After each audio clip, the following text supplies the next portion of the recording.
Perfect. Okay, we are live, so we're good to get going when you're ready, Mr. Chair. Thank you. All right, this is our May 15th regular meeting with the Mansfield Conservation Commission. Welcome, everybody. Thanks, commissioners, for making it tonight. It got almost to the point where we couldn't have a meeting, so thanks for you all who could make it tonight. Just going to do a quick roll call of our members. If you could just say present when I call your name. Aaron King, Vice Chair. Mary Harper. Present. And John Silander. Present. Michael Soares, Chair of the Conservation Commission. We do have some minutes to review, though. Does anybody want to abstain from voting because they were not here for that last meeting? Or can we review these minutes and vote on them tonight? I do, Michael, because I wasn't there. Okay. So we're going to table item 2 to next month when we have a few more members present. So item 3, I don't think you folks are all here for your this is the first meeting we've been to. Right, so but you're not here for public comment, right? You're here for the culvert project? Yeah. Okay, just making sure. Okay, so why don't we all skip ahead to, you want to just skip to new business, Michael, so we can... Sure, yeah, and I can just give the update on the old business later. Yeah, we can just flip. It's old business, it doesn't matter. So let's jump to item 5A, which is W1634 stream alignment and culvert installation under a driveway at 260 Coventry Road, parcel 265618. yeah, so I can, if you folks want to join us at the table, it's a discussion, not a formal hearing or anything. This is So maybe, do you understand our role as the Conservation Commission? No. It's not always explained or clear. So we advise Inland Wetlands and Planning and Zoning Commission on the applications that come before them. So we're not a regulatory body. So we don't permit or deny activities. We just sort of review projects. We have a lot of folks on our commission that are natural resource specialists, hydrology specialists. And so we kind of give some extra review before they actually approve or before they review projects. So that's our goal. So if no one objects, I'll just, the engineer for the project couldn't be here tonight. He was overbooked, but for those online joining us, we have the property owners, Ken and Mindy Cohn, as well as the primary contractor, Kyle Stearns here. If no one objects, I'll just jump into the brief history of the project. I'll pull up the GIS. We can see the plan. I'll pop that stuff up and then we can go into questions. I've provided some staff comments back to the engineer already. I'm happy to go over those as well. So seeing absolutely no reaction, we'll just jump right into it. So this is the property in question. This is 260 Coventry Road. This is a Christmas tree farm and a residence for the applicants. And the area in question right now is down here at the very front of the property where it fronts on Coventry Road. As you can see, there is a small stream here over which the applicant's driveway crosses.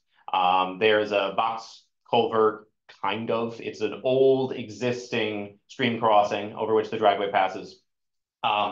And during the heavy rains that we experienced over the past 9 months, there has been some concern about whether or not the driveway was going to withstand repeated flooding, particularly because this is a very steep area. Rapidly, this small intermittent stream goes downhill and joins the Willimantic over here. It's a pretty big elevation shift. And this area has been known to, the stream really catches a lot of water. The engineer's report notes that there's not a lot of area in the watershed for water to attenuate into the ground. So it all gets picked up and shot down that stream, which can really rip when we get the rainfalls we've been getting. So in the interest of making sure the driveway doesn't wash out and the property doesn't become inaccessible to emergency vehicles, the property owner began a project to install 3 new culverts, which you can see here, into the property. These aerials we're using are April 8th, so they're about a month old. Now, This work does require a wetlands permit. The property owner didn't know that at the time. They've since worked with me, stopped work, came in, retained an engineer in order to design the project to work with the hydrology of the site and ensure that the changes that are going to happen here aren't going to have any downstream impacts on the neighbors. Now, as you can see, the condition of the wetlands immediately immediately east and west of the driveway crossing is already fairly exposed. While there's woody vegetation downstream as well as upstream, in the immediate proximity of the driveway, the area is rocky, a controlled shoreline. It's been like that way for several years. I'll toggle over to Street View for a second for us to cover it up. Toggle over to Street View for a second for everyone to see. So looking forward here, in December before the project, you can see that from the road, the stream is basically not visible. You've got a stand of existing vegetation, but no large trees of these pines in this immediate area of the crossing or downstream. Any such were removed in prior years based on older photographs. So the plan, as it's constituted, and please, Kyle, feel free to jump in at any time and stop me. I'm just trying to give a comprehensive assessment of what everything is. Which we'll bring up over here.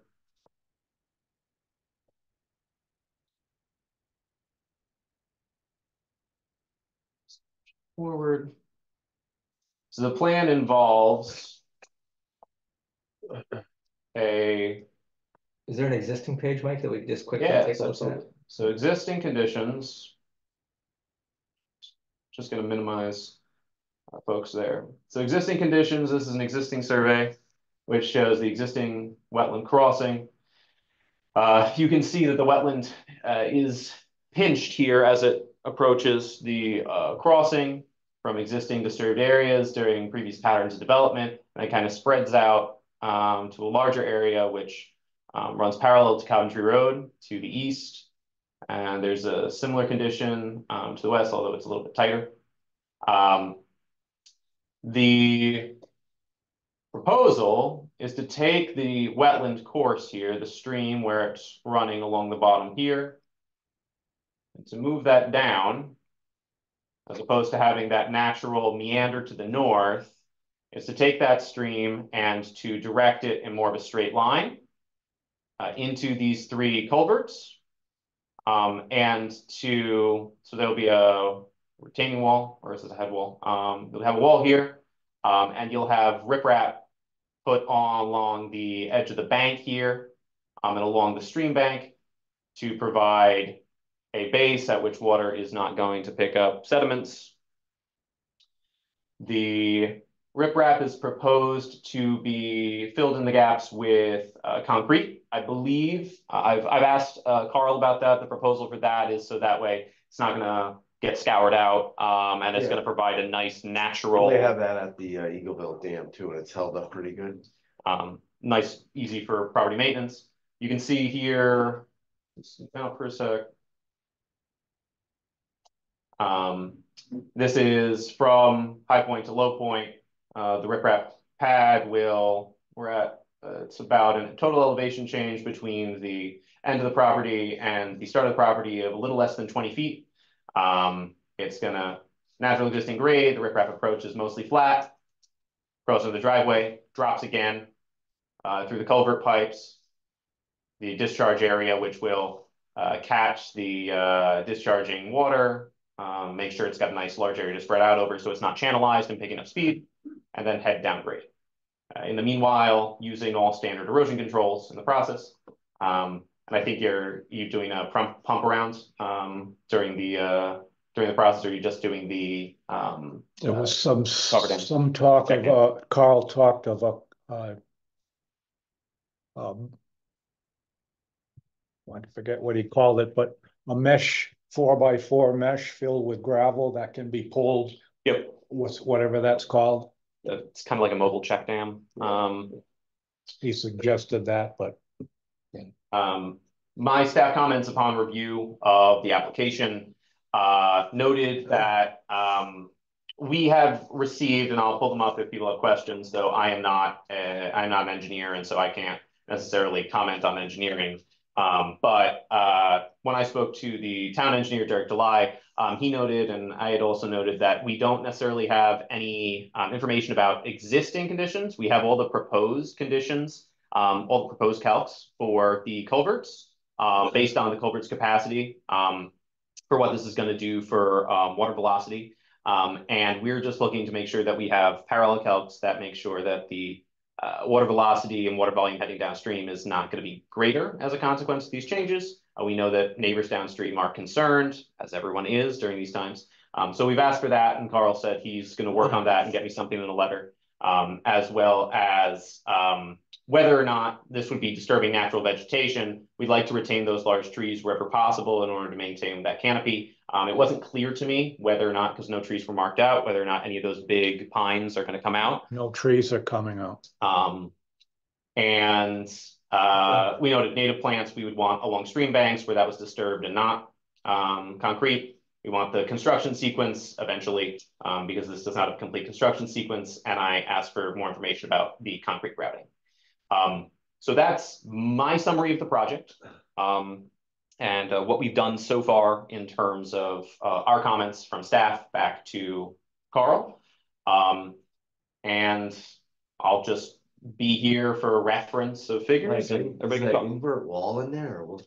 Concrete wall, invert wall? That was just to stop any downstream sedimentation, and that's removable. Is that in the culvert discipline? No, initial, that, He just said have something built there to catch any oh, really? fresh erosion or construction activity, and that would be removed. Which wall are we looking at? It's where B would be, kind of down there. Mhm. It's, I Yeah, saw it well, on, the there it is. yeah temporary stone check dam. No, I'm going up. Oh, That wall is in the plan up there. That's, it's just not listed. That's the reinforced. that's the Right. cement Yeah. head wall. Yep. Yeah. Yeah, I don't know. I Yeah. didn't see it listed anywhere. That's the inverse side. Right. It's right there. It's shown there, but it's not really. I didn't see it in the Because this is upstream, right?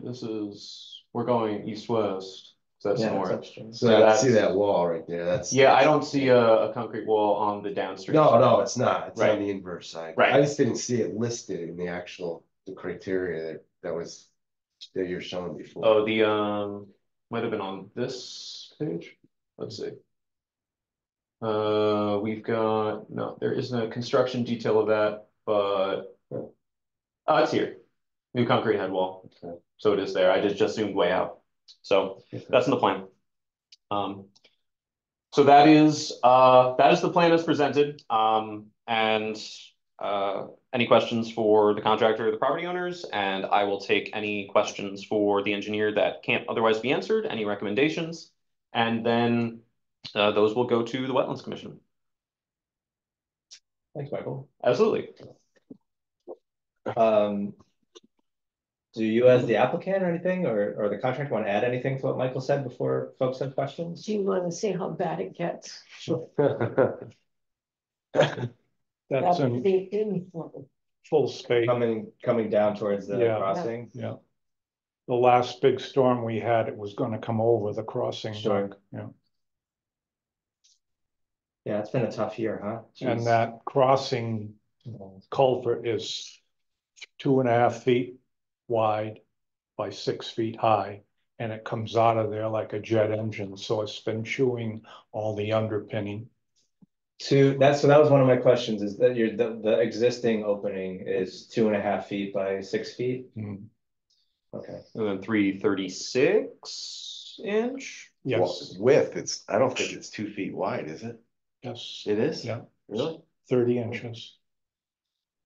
Thought it was less than that. So it's 6 feet high and 2.5 feet wide? I've raised it twice. We've washed out the lower So parking. it's like it's a slot basically. That's what I was working with from the Yeah. original So I crossing. was just trying to think of this, the size, so you're at least increasing the size of the opening with the 3 pipes. To Yeah. allow more. They're 30. That was my It's- idea. Yeah. And it's a straight shot where it's not going around that bend and you're eroding all the vegetation and everything going around that corner. It's a straighter shot. That was one of my questions was, comparatively, what's the existing opening and then the, or structure? I didn't talk to the engineer to get comparison exact, but though that's got to be double, if not triple, what we were able to put through there. I think I just did the math quick and it's like 21 square feet with 3 pipes in terms of like 3 circles, and 2 by 6 is what? Yeah, so you're just about doubling the opening. Yes. Plus slowing it down. Yeah. So you folks, John and Aaron and Meg, you can't see pictures, but they brought in some You photographs. can hold them up if you want. I What's can that? just hold them up to the camera. You go real low tech. There's a couple in there just to give you a sense of the heavy storms we had recently and the level of high water that they're experiencing. Toward the end, there are pictures of the damage the heavy flow did and ripped out the sidewalls. The water Downhill, they ripped out 30 feet of the sidewalk. boulders. comes just underneath A the third. top of the driveway. In January, we There's had one 3 that's really storms, so we strong. would hear boulders You can see the from raging the house. water. We would hear Yeah. boom, boom, boom. So I have an excavator the just next below day. the I driveway picked them level. up. The next storm, another third washed out. That is Thank just you. level One of big the hill coming driveway. down to that crossing, right? It's got nowhere else to go. Thank you, Mindy. Do other commissioners have any other questions right now for Michael or the applicant? Yeah, John? Just a couple of questions. Since a lot of the area around where the crossing is currently unvegetated, is there a revegetation stabilization plan to sort of make sure that whatever erosion is going to be minimized over time? And what kind of planting? I mean, it seems to me you need to have some plan in place here, both in terms of deep-rooted things and some temporary shrubs and This is to deal with that. This has been the parking lot for our business for the Christmas tree season. There is 3/4 stone and then the grass has grown up through it. We've had no erosion. I kept the slope to a minimum. I don't know if you saw on the pictures, but our utility line is right above that inflow of the pipes. That's our utility that comes through there. So no trees, obviously. I had stone, and that's what the engineer is. I've got slab stone to go on that embankment where the water's curving and would tend to erode. That's going to be flat stone.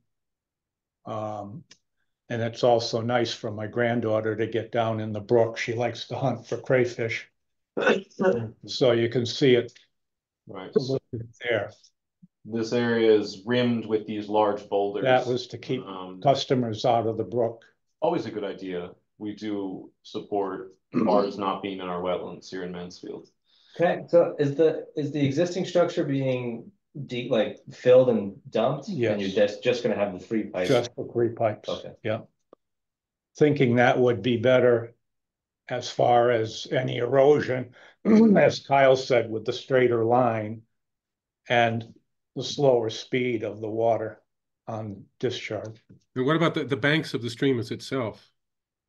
We're not going much further than that pointer indicator was a little further over to the left there, right about there. That is going to be a boulder enclosure going over to the cement wing wall that's going to be developed. There's not a whole lot of vegetation So there now. from the pipe entrance to the brook is under 30 feet. When we don't want to disturb the brook at all, we're just going to take the edging out and put in the riprap as we go. I did ask in my comments for Carl to, I did note native plantings should be installed where necessary along permanent bank stabilization. I'm waiting for him to respond to that. Right, and it seems like, maybe some shrubs or something can be planted in between the boulders or something that gives a little bit more stability, from the edge of the parking area down into the stream, so that you don't have any water flowing off of where parking is, carrying sediment and other things into the stream. So any kind of, even a minimal buffer of, some shrubbery would help on that. The second question I had is whether the elevation of this culvert is going to be the same. I mean, my only concern is, movement of aquatic animals through the system here, that the new pipes are going to be more or less the same level as the old culvert, so that whatever migration occurs of animals using this habitat will continue. I had Kyle take the transit reading higher than the current stream bed to take the brook as it comes to the pipes, rather than having to do any disturbance, or the least disturbance is go from the stream bank or stream bed higher where we're taking the water into the pipes, so that it would be more level and not disturb the brook. Right. So I think John's concern is that you're saying that the stream is not likely to be like in a low flow situation. The new pipes are not going to disconnect the flow, and no, it's going to. It'll be at the. It'll be. It's not as steep. Yeah. Okay. It's not going to be. It's going to be actually better flowing and easier flowing than going around a sharp corner and always eroding a side. Cutting in. It's probably going to have be a straighter shot, be less current, have more vegetation than he did before, because he was constantly having to go around that, go off track around, and he was constantly erosion of that backside going to his house. And as far as erosion on the outlet side, we situated the pipes to aim at a piece of ledge on the far side of the brook, on the house side of the brook. So any momentum that was developed would get diverted naturally off of that large stone structure. So essentially, it's probably more of a peaceful flow by far than what he had before. And the head wall is a concrete. Yeah. Cast in 4,000. Yeah, 4,000 psi. It's being Carl's done some engineering on it already. Yeah. It's going to be strong. John or other folks, other questions? That's it for me. I mean, he mentioned crayfish, so of course they do migrate, and that's what sort of brought this up. That's at least one key species that should be free to be able to move across the system here. Mike, was there a field trip for this project?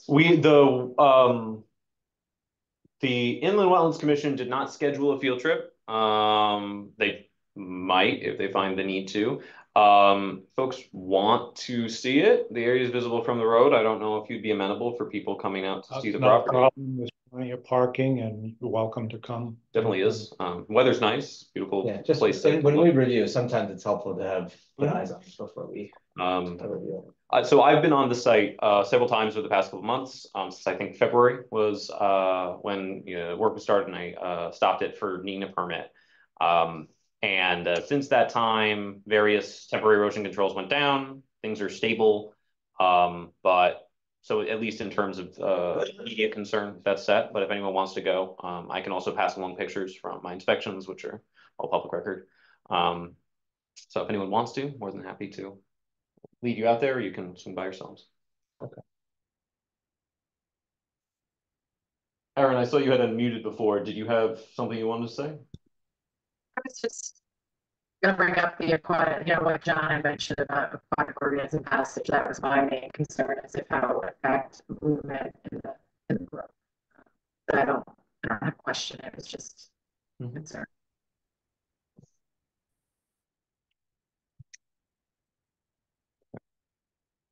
didn't understand anything she said. Yeah, you broke up a little bit there, Aaron. It was like your voice was strobing in a way. But we got the gist. You're basically asking the same question that John had, it sounded like. Okay. So the 2 points that the commission has noted so far are in areas where there's slopes along the stream, or along the parking area, recommendation of native plantings to reduce erosion. And then the other comment was ensuring that wildlife has minimal effect. The applicant has noted slope steepness is decreasing, so should have less of an adverse impact on migrating wildlife. And it looks like you're able to widen the stream a little bit with the design. Is that accurate to say? Or it's kind On of the same intake, there? it'll be wider, but as that on the discharge end, when it hits that ledge, it goes over another piece of rock that the grandkids like because it's a waterfall. But that takes a dive down to the neighbor's crossing. Mhm. I don't know what the drop in feed is, but it speeds up. So there's all big rocks in there that have been eroded out and tumbled. I just mean narrower crossings can just speed up flow. So if you're widening it, there's a chance that you're not pinching it and creating faster flow. You're actually releasing. You're That's helping it what I relax a thought I little was bit. doing. Yeah. Straightening it, slowing it. And that was good for us because every morning after a storm, we wonder if we're going to get out of the yard. Right. Unfortunately, the downstream here, so this is an incredibly narrow channel with a pretty significant elevation drop, and the property owner on these two adjoining pieces, there's a rear house back here and a front lot. They've had driveway troubles as well. We've helped each other fill in erosion, severe washout. I lost the whole outer parking lot one year. He's talking about a D box possibly in his future. But he's aware that this is a continuing and expanding problem.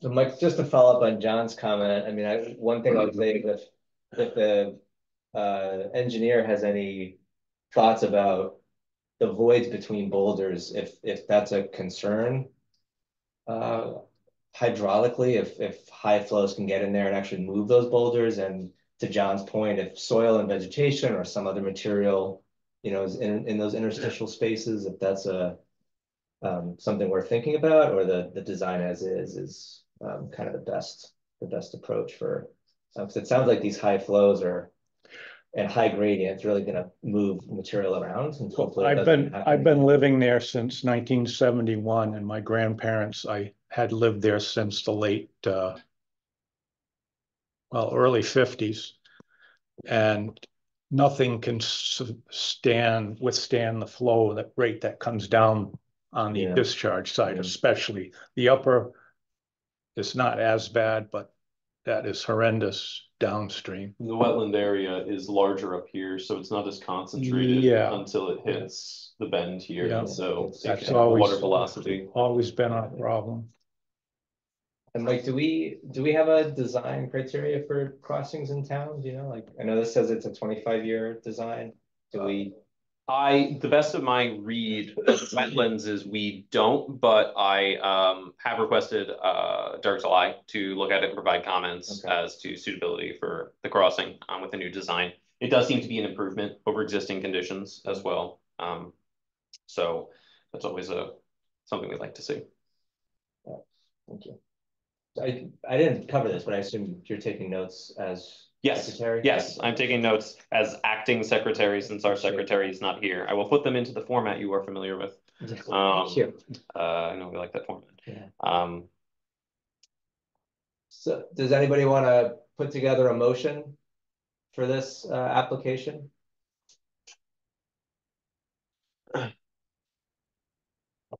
No.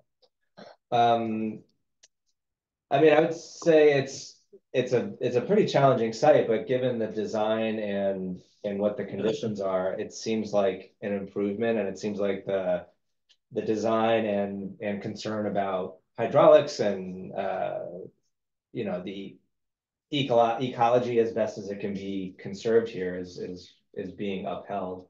And so I think the design is not likely to cause any more impacts than the existing system was causing impacts and property damage.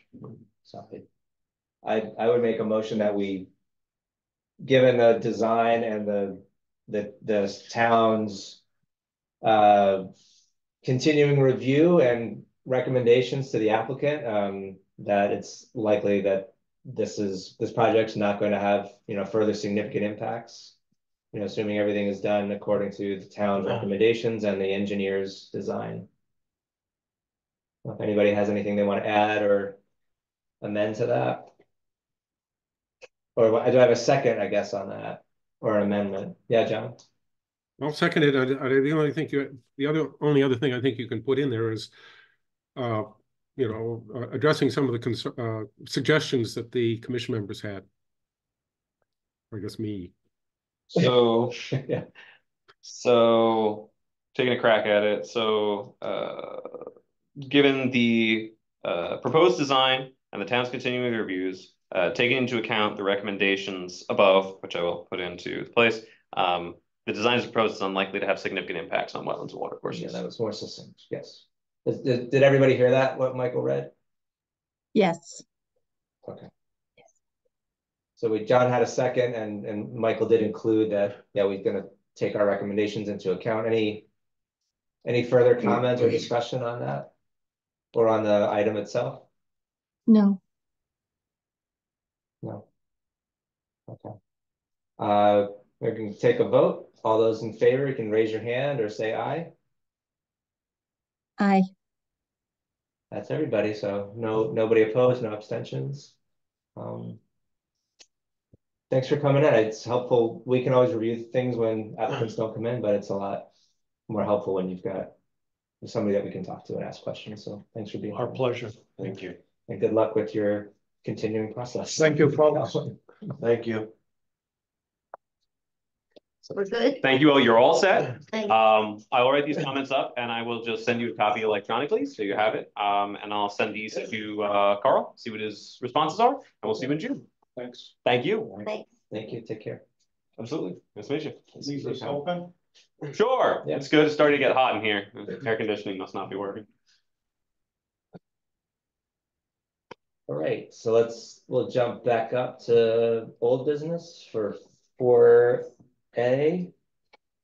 Yeah, so the upcoming easement monitor, as opposed to the past easement monitor, which is what we normally do at this time. I just wanted to reach out and say we had 100% response from property owners coming into my office asking for things, as opposed to the 0% response that we normally get.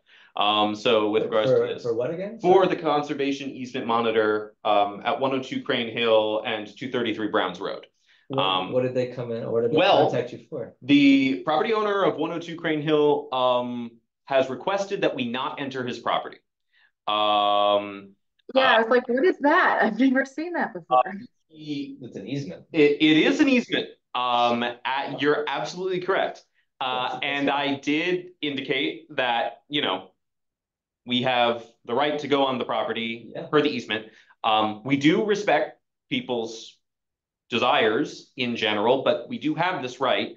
And he's seems to have a rather unfriendly view of volunteers and doesn't want people wandering around on parts of his property that would not be in the easement. He requested that the Conservation Commission not go on his property and monitor his easement. I said that I would pass this request along to the Conservation Commission.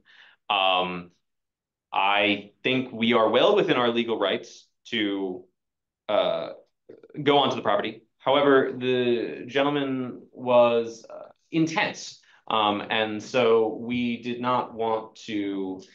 So, go ahead, sorry. No, the gentleman seemed like he could potentially be amenable to myself as staff, professional, beholden to the town in a professional capacity, going out and marking the easement boundaries. Yeah.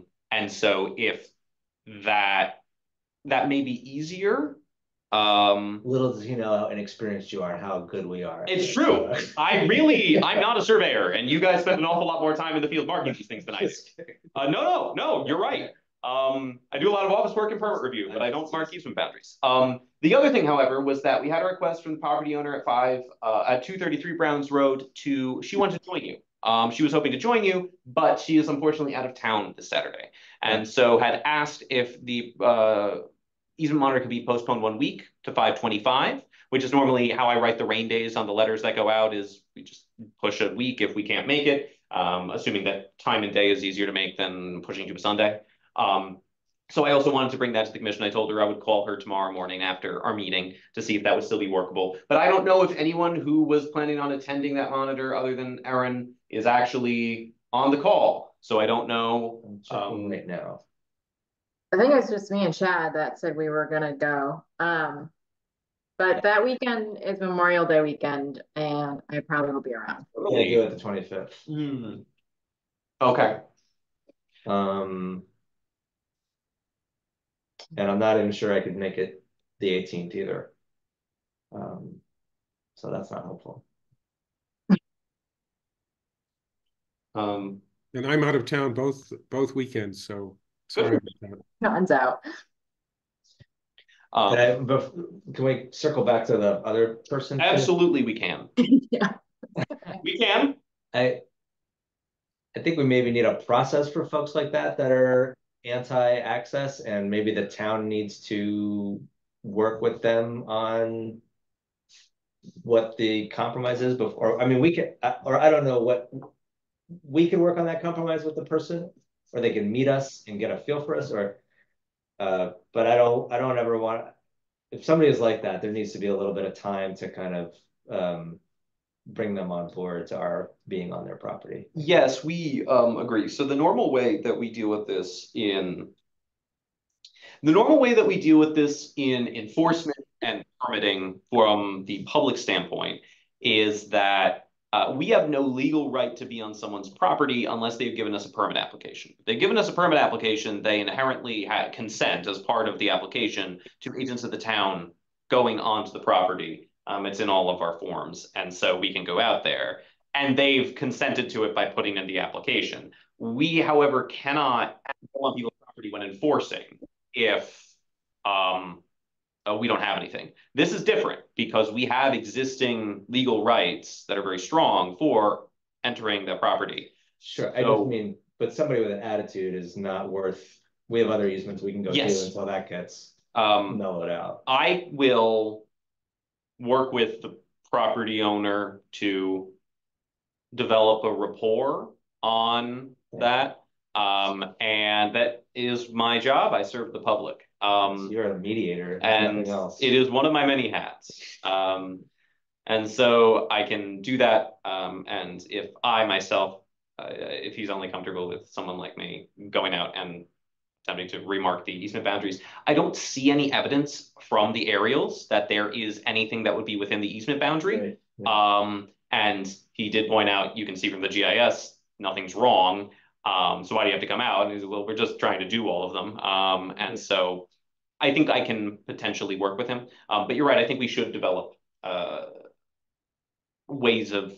And if that's the way, if it's 1 out of 20, you end up doing it and you're okay with that, then, and they're okay with it. Becoming a nice time of year gives me an excuse to go out and tromp around in the swamp and get covered in ticks and mosquitoes and leeches. But I will follow up with the owner of 102. Sorry. So one of the questions is, we have decades worth of easements here, and whether the easements are all written in the same way and whether they actually spell out access for monitoring. They may not all be the same in terms of the wording, which creates, some concern, I guess, about this going forward. So it does, which is why I always pull the easement with its full language and provide that in the packet for the monitors, so you can make sure that you have your legal rights in hand. Yeah. And I always look it over beforehand. His easement is a little bit older. It was a part of a 2004 subdivision, but it does list access. It, however, doesn't give him rights to do things like cut down trees that are leaning over his house, which he was noted as something that he finds egregious, and we no longer put in our easements.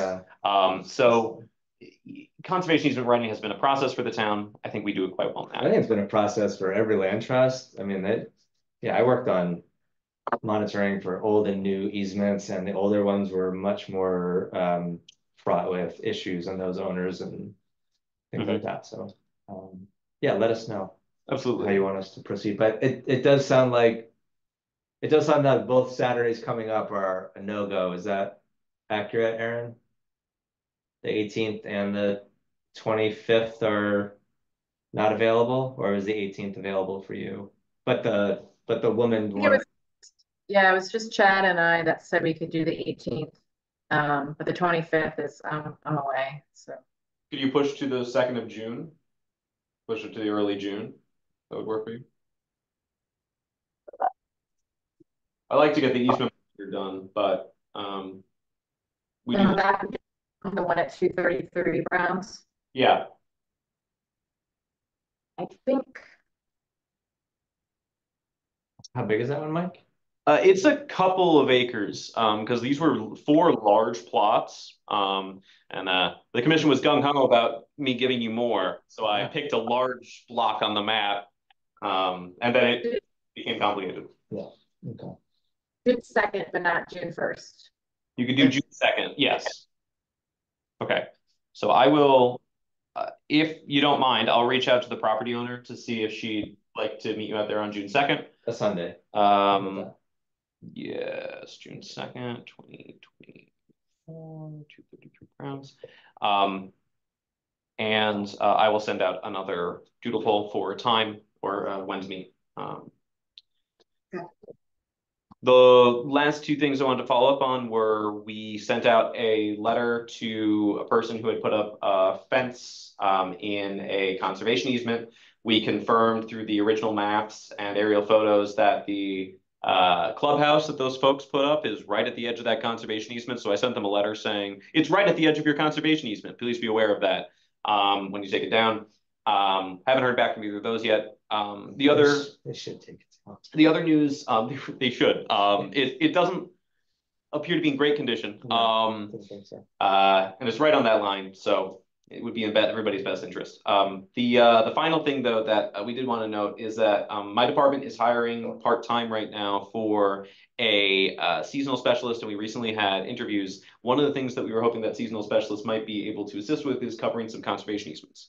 So it's a 10-hour-a-week job. They're basically during the summer we'll be responsible for walking our trails, figuring out what needs attention, and if we get through our trails near the end of the summer, I'm hoping to put them on conservation easements, do some boundary delineation. Might join you on a later in the summer. I think this position goes through September. Join you on one of those monitors later.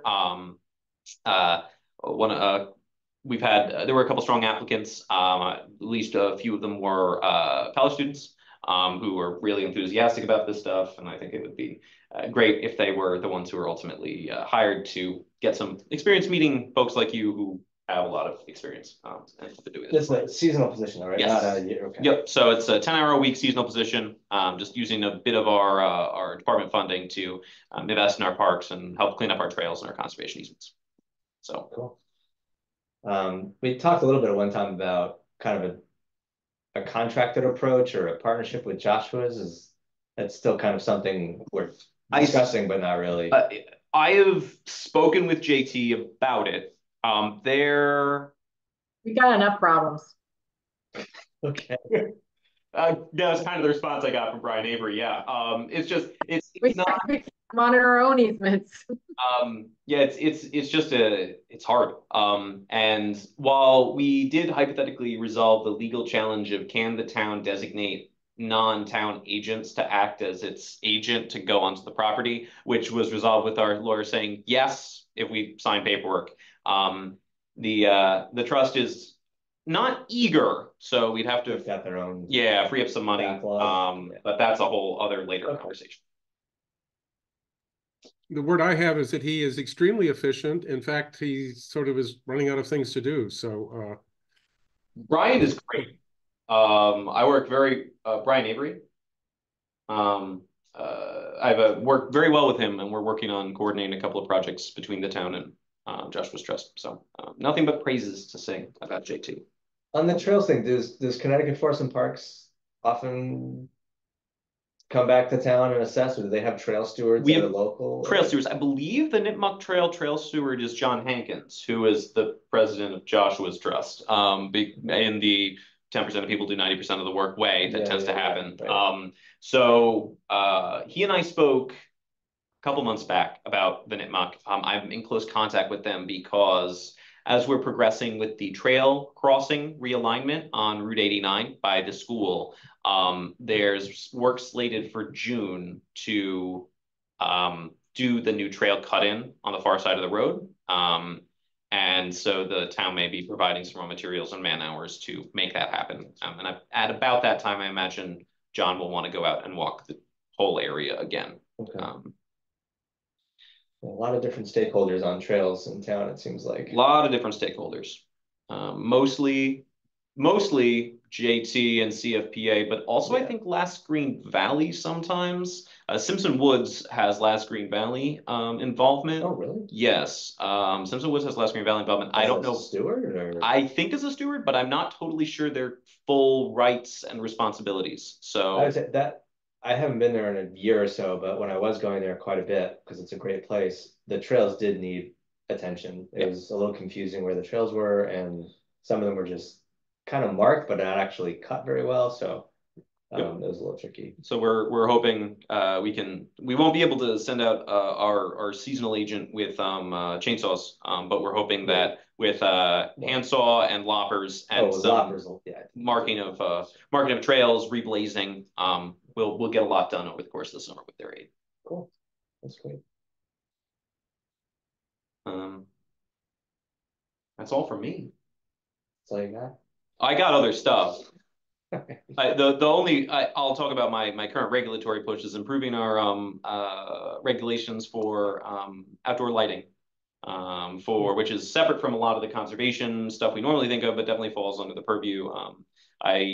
Full cutoff lighting is technically not mandated. We have shielded lighting mandated, but those mean different things. And so I've been working on some small regulation changes that are happening at about the same time as there are proposed changes to the Connecticut Building Code that would mandate full cutoff lighting on a lot more outdoor lights. That would do a lot for dark skies, and that's always a good thing for wildlife and humans. So, yeah, I think that'd be great. There's been a few times I've like driven by the new elementary school. I'm like, why are all these lights on? So I feel like you could improve on that. So that's great. Yeah, it's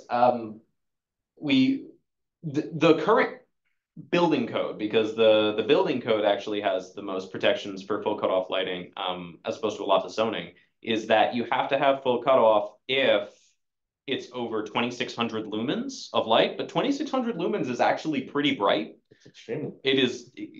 There's a lot of foot candles that come in. Full cutoff, you just mean it turns off. Is that what you mean? No, that's a great question. So full cutoff lighting is a lighting fixture that is designed such that there is no light that goes above the 90-degree plane, and that only 10% of the light's full capacity goes between the 80 to 90-degree arc.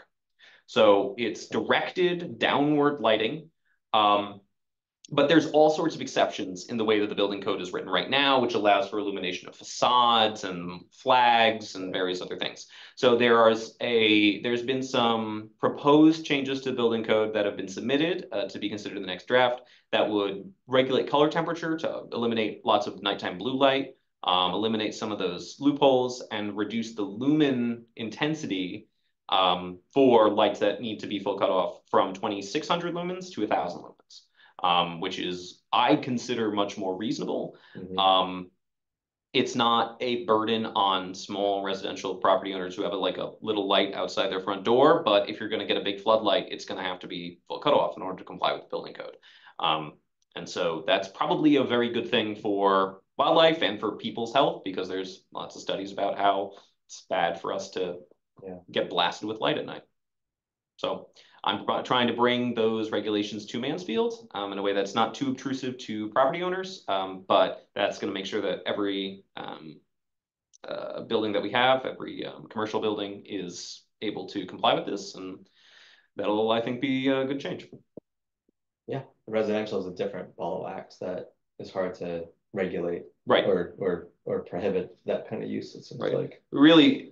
Unless someone is calling me complaining because their neighbor's got a floodlight shining in their window, you know, at all hours of the night, it's going to be hard for us to investigate. But if that does happen, we'll have regs for it. Okay. So that's my environmental planning update. You don't have a agent approval summary, so nothing happening? Nope. Since our last meeting, I have approved no new wetlands applications. I've signed up on various zoning applications, but nothing pertinent for wetlands. Quiet time. It is a quiet time. The moratorium on subdivisions is till moratorium August? on subdivisions goes till August. Before this meeting, we had our regulatory review committee meeting, which is pushing our proposed it's not called multifamily anymore, but it's our essentially our multifamily design district guidelines, which are replacing our multifamily guidelines to public hearing in June.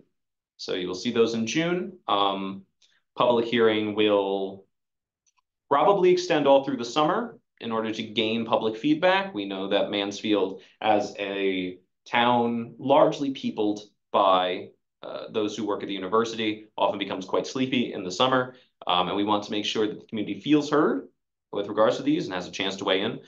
So the committee is unlikely to close the public hearing quickly and will likely go to the maximum extent, which will go until until August, at which point it would close and a vote would be taken. So that's the plan. Okay. So public comment will be opening in June. We have to notice the public hearing. So I believe the notice for the public hearing goes out tomorrow. So that does seem like it misses people who are away for the summer. And unfortunately, it is not intentional. It is a unfortunate consequence of the rhythm of this town and But they won't put it till September just to give people a... There is a consideration that we could push the public hearing to not close until September. But in order to do that, we have to do a bit of a regulatory scheme that requires us to amend and delete all of our multifamily regulations before creating new multifamily regulations. And we are just trying to confirm, because what would happen is if the moratorium expires and the new regulations are not adopted and the old regulations are still on the book, someone could come in with the old regulations. Sure. So we would have to eliminate all the old multifamily and then not approve a new and revised one until September. So there is some consideration that may be what happens. I don't want to say that that's what's going to happen because ultimately it's up to the PZC. And also we want to make sure that that's fine, legally speaking, to do that kind of deletion without a replacement. But if that happens, it should give people more chance to comment, and I think that would be okay. Mm-hmm. I guess this all falls under reports from members or communications. Do you guys have anything else you want to report on under item 6, I guess? We're just wandering around. You and I went to the planning meeting for the Mansfield Hollow Dam.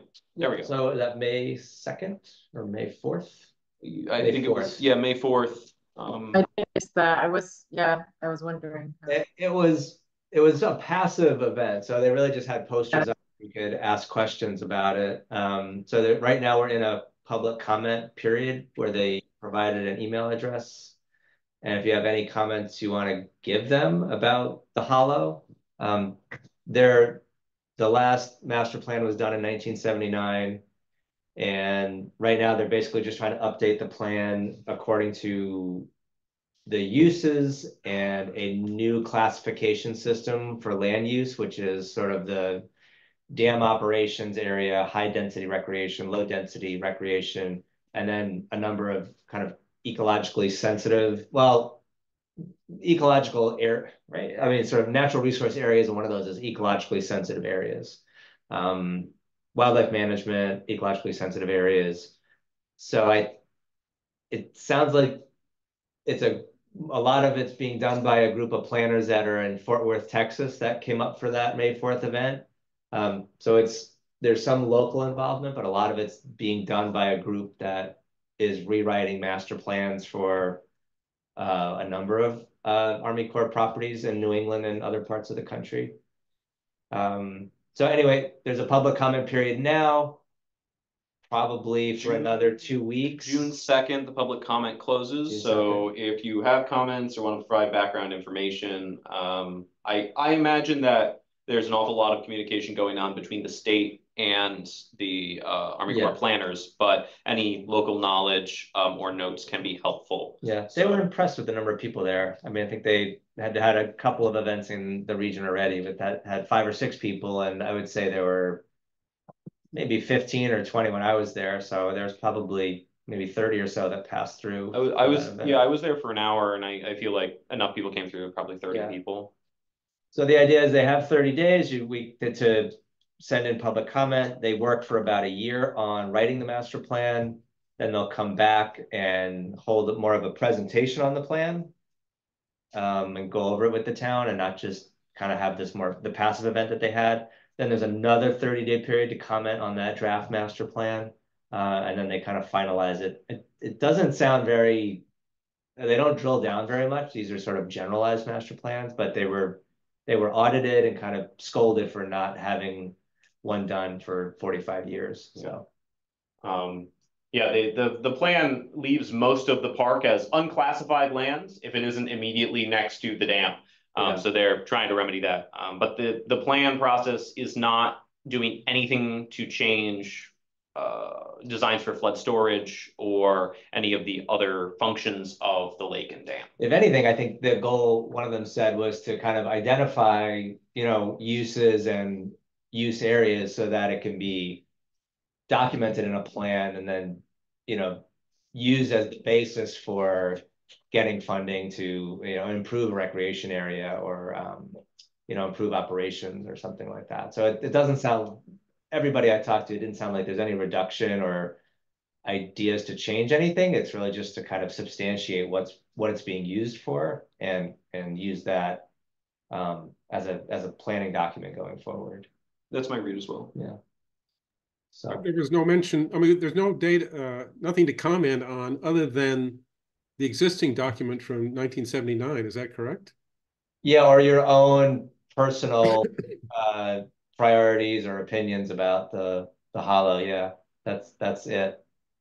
And presumably they're, in that the DEEP through their park, is also somehow party to this as well. Is that right? I would assume the DEEP is incredibly involved because I can't imagine the bad blood it would generate if the Army Corps redid the plan for the park without talking to the DEEP, who's been administering it for 5 decades. That's a good point. They weren't there, and it's like we don't know what their their park operations or anything like. I don't know if that's a document that exists anywhere to understand how DEP manages that site from their side of things, right? That's a good point, John. Matt Quinn is the DEEP park manager for that area, and he's notoriously hard for me to get a hold of. But I have things I have to talk to him about, so I'm going to keep calling him until he calls me back, and I'll inquire while I'm talking. I mean, that's a good point. Like, what input or involvement or objectives have they? Because they could say we want to shut this recreation area down, and Army Corps would be like, all right, well, that's the feedback we got. So I don't think that's going to happen, but it's a good point. They're the major stakeholder in that property. You know, there is another sort of movement that is being pushed by Nature Conservancy and of other organizations to eliminate as many dams as possible. This is not obviously going to happen, but in those cases in which their dams cannot be modified, to provide fish ladders. And I don't know whether, you know, it's a migration issue that is of some concern. Maybe this is too far upstream to even have this considered, but I thought I would at least mention this as a big concern, a big push. Yeah. And Nature Conservancy is putting millions of dollars into this to provide connectivity across as many rivers and streams in Connecticut as possible. It's pretty far upstream, and I mean, I'm totally in your camp too, John, and what TNC does, and Save the Sound is pretty cool. They work from Long Island Sound upstream on taking out dams, so they have a very strategic approach to creating that upstream improvement. The Shetucket has so many dams on it, and then the Willimantic's got a number of dams. Even Willimantic Waterworks has got their own impoundment. So, yeah, just for flood control too, I think it's such a massive dam. I can't imagine them really think maybe they would think through a fish ladder. I don't know. It's worth. But I don't know enough about fish movement to actually, you know, make any comment of any, you know, there was an Army Corps any stance on this. So I just wanted to throw that out there, just because Nature Conservancy and others are really pushing this kind of effort. I have no idea how far they can go in that regard. This is unrelated, but an Army Corps rep there said that they raise. Were you there for that? She said they're raising. There's some type of fish that they're raising in the mouth of the Fenton, maybe, where it comes into the hollow, that they use it as a place to raise. I don't think it's pike. I don't know if it's trout either. Maybe it's. I don't remember this. Some fish. Sorry, but I didn't realize that they're actually using it as sort of a nursery for the fish that they raise and then stock throughout certain parts of the state, I guess. So it's serving some other purposes, not just as recreation and flood control. But yeah, you make a great point. I mean, I think it's something they should include in their plan, at least the feasibility or the option for a feasibility study, at least, on fish passage. Yeah.